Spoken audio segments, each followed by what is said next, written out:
Um, let's begin with poetry.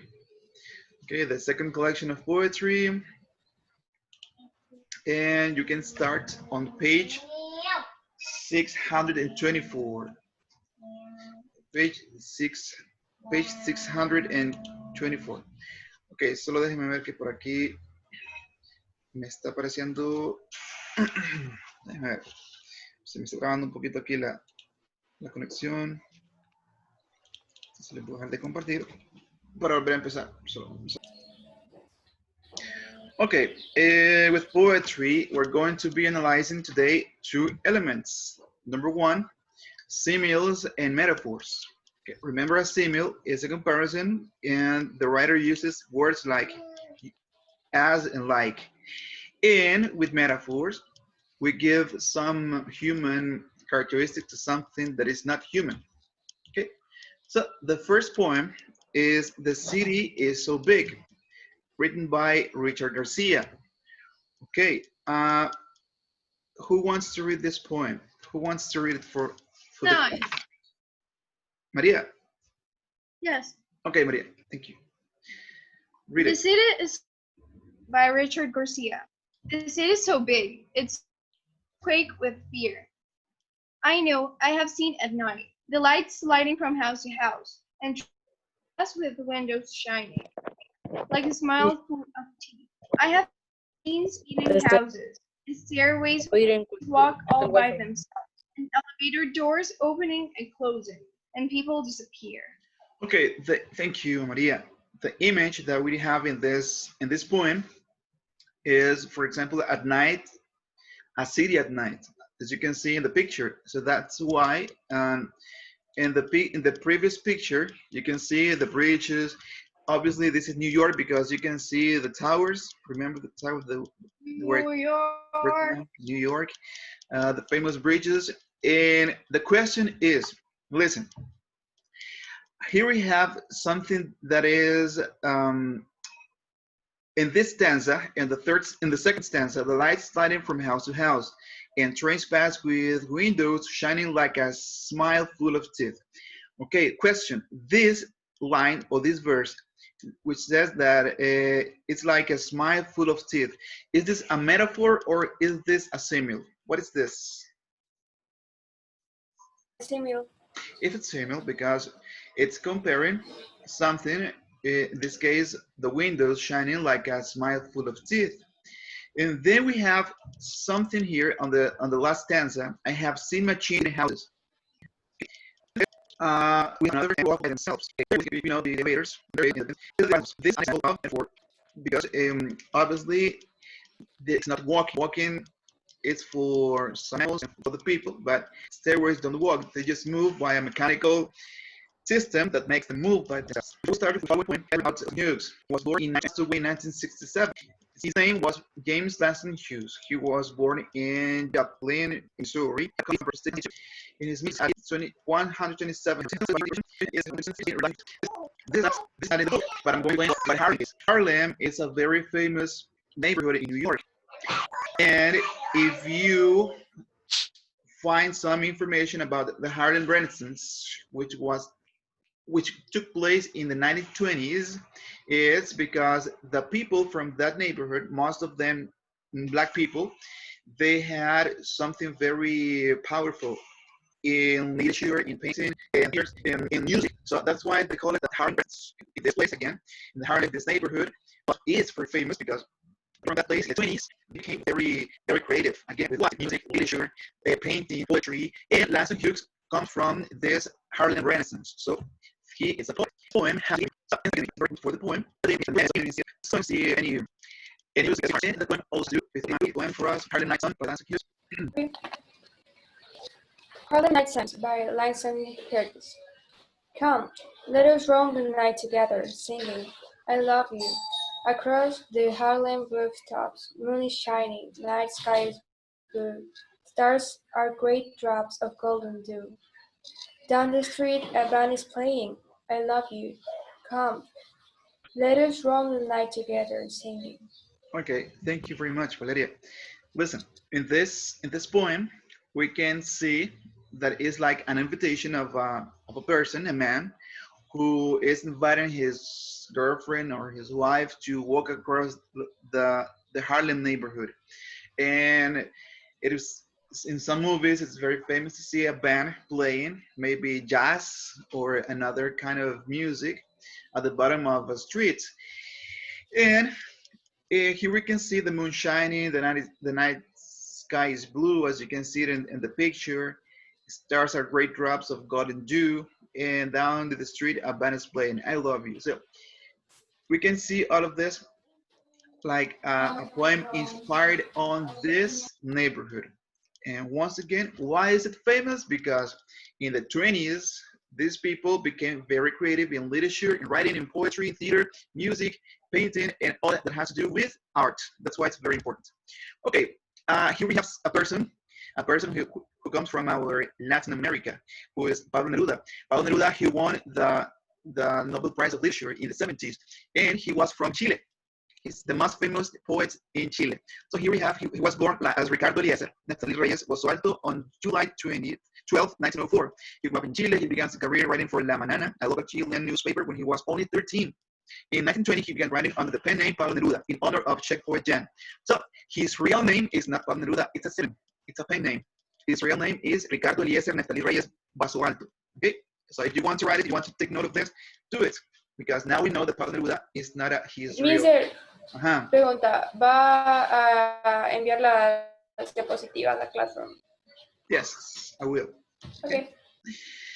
Okay, Pablo Neruda, he wrote the following poem, which is Ode to Enchanted Light. It's inspired on the forest, the trees. For example, have you ever gone to La Tigra? Have you visited La Tigra? It's a beautiful place.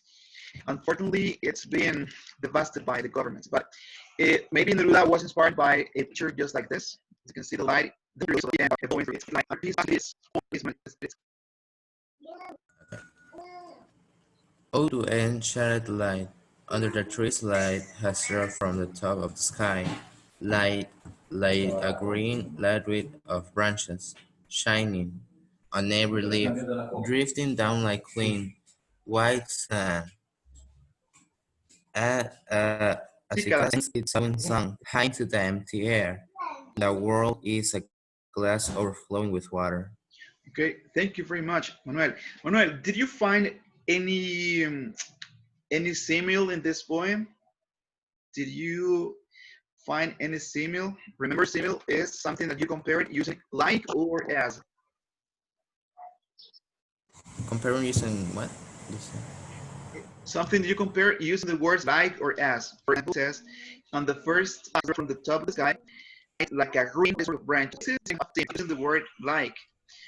And you can see now it's sensitive sensory language. Sensory has to do with the five senses. He's something here, something else, something feel, these senses, something you see. So this is sensory language, and obviously it's perfect for the poems that have to do with, for example, in this picture over here, in this beautiful, super beautiful forest you can see here. Okay, let's talk about the last important writer, poet, who is Emily Dickinson. On Google Classroom, I provided you a link for a biography of Emily Dickinson. Okay, very quickly, she was a very normal woman. She went to school, had some friends. At least she didn't have any boyfriends, but in some life, when she was 30, average age, she started to become a very shy person. She didn't communicate to anyone. She just wrote some phrases, and she became a very lonely person. So she spent 50 years almost just at home. And last year of life, she spent at least 3 years living only in her bedroom. Did you listen to that? She spent 3 years living only in her bedroom. And in that time, she wrote 1,775 poems, almost 800 poems. So she wrote them, and before she died, they asked her younger sister, whose name was Avinia, just like her classmate. Her younger sister was asked to destroy all the poems. But he died. Avinia found all the poems in code, and then she published the whole folder, she published the poems, and Emily became more famous. During life, she only published 7 poems. She didn't earn or win recognition only after death. And at the beginning, the people didn't like her poetry, but with years, people started to read them, and they thought it was an amazing way of poetry. She's considered one of the 3 biggest poets in the States. The other 2 are Edgar Allan Poe, and Walt Whitman. Did you write that? The 3 biggest poets in the United States: Emily Dickinson, Edgar Allan Poe, and Walt Whitman. Okay. Let's continue, because this is the last poem we are going to read, and The sky is low, the clouds are mean. So I'm going to ask, let's see who is there to help me. Maybe Hilary. Are you there, Hilary, to help me read this poem? I read it. Please read it.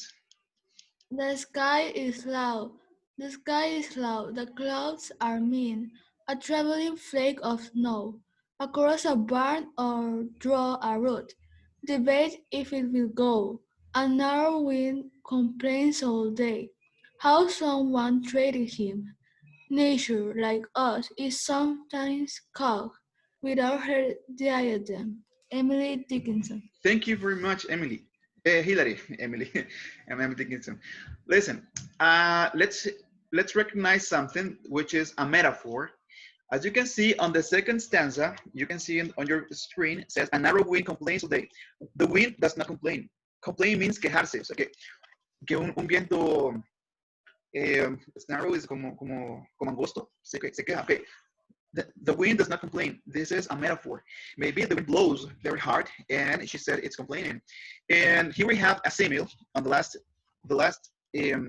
versus nature, I guess, is something called without a diadem. A diadem for women is like a crown, like the one you can see in this picture. This is a diadem. Okay, so it's inspired maybe on a storm or when it's about to rain, and the noise that we can hear. Before this poem, we have another poem, which is a little exercise by Elizabeth Bishop, but we're not going to discuss it very deeply because the most important is this one. Anyway, the other poem had to do also with the trembling we can feel when a thunder falls and during a storm and so on. Okay, I have found some, listen, I love memes, you know, memes, they are part of our everyday life. So I'm going to share some to understand what this poetry They're the best thing ever. Listen, for example, here we have Emily Dickinson. She said, I don't always write poems, but when I do, I write 1,800 poems. What do you think? And she doesn't write too many poems, right? But she is the most famous poet in the United States. Okay, maybe some of you feel like Millie Bobby Brown after reading a poem when you read something that you like. If you saw Stranger Things, you know who she is, right? And obviously, or like Mo Sislak in The Simpsons, when he reads Little Women, Mujercitas, at the end of the story, he cries. We can feel this way. I mean it because in poetry, we explore our deepest feelings, joy, sadness, happiness, etc. Or in your case, in front of your laptop or your desktops, you feel crying after reading some poems. And if you're reading this, it's too late. There we have, wow, such poetry. Every time I ask someone to write a poem, this is my reaction. Wow, such poetry, right?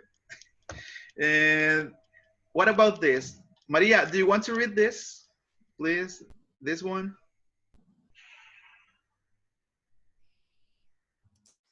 Maria. Maria Rodriguez, Majo. Oh, okay. So read, my name is not Dave. This makes no sense. Microwave. Okay, this is the kind of poem which is a free verse poem. It doesn't have any rhyme, but in this case, the last word makes it have some sense. Then we have, listen to this. Sometimes this has to do with me. This is what my teacher says. Oh, the turtles are a symbol of our indifferent and selfish society. And what the poem meant, I like turtles. That's all. Okay. Sometimes the poetry is not that difficult. Okay. What about this? Noemi, do you want to read this poem? Okay.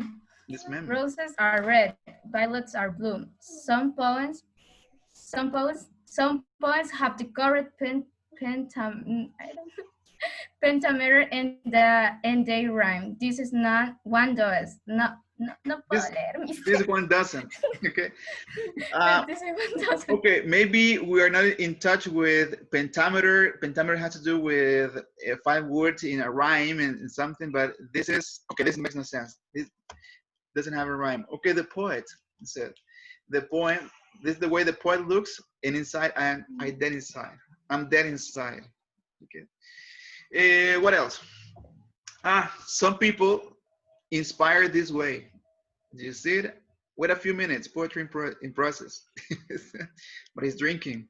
Some poets, some poets drink to be inspired. Then we have that imagination. Poetry needs just that. That's all you need for poetry. Okay. Um, ok, dice, me quedé sin voz. ¿Me escuchan? Es que me parece que no me escucho. Sí, sí.